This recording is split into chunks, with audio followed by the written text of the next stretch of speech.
summer collection was inspired by butterflies, which represent the transformation.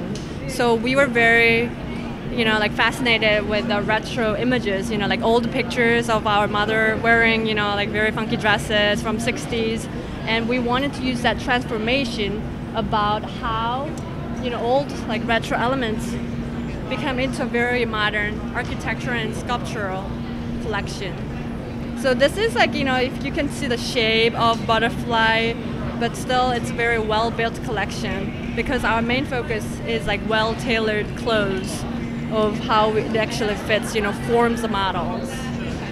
So this is like one of the key pieces of the key volume and shapes of the collection.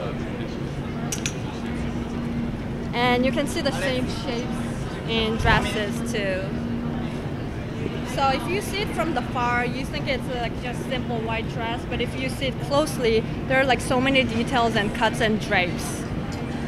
And that's kind of retro image of like having a very, like narrow waist. And also there are pieces that we use, these prints that we created in-house. So it's very, looks, something that's very unique also, using different colors. And that was introduced with, mix of different colors in green, red, and white. Okay. Yes.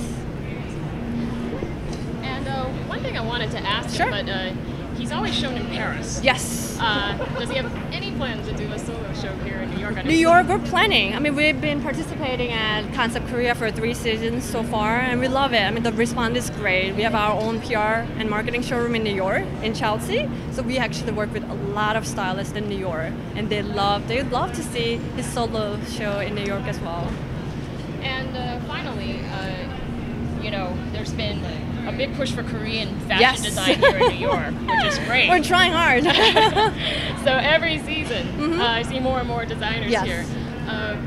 Since he's shown here in Concept Korea, has he changed his style at all to kind of fit the New York audience? I think a couple pieces are dedicated to the New York audience a little more, a little more minimal, simple, but still has these Bong signature cuts, lines, and forms, I guess. Yes, I mean, he's been like dressing like Lady Gaga, Rihanna, very creative artist. And we actually wanted to have that edge, in our brand. Wherever we go, New York, Paris, or Seoul, I think we wanted to keep that flavor in our collection.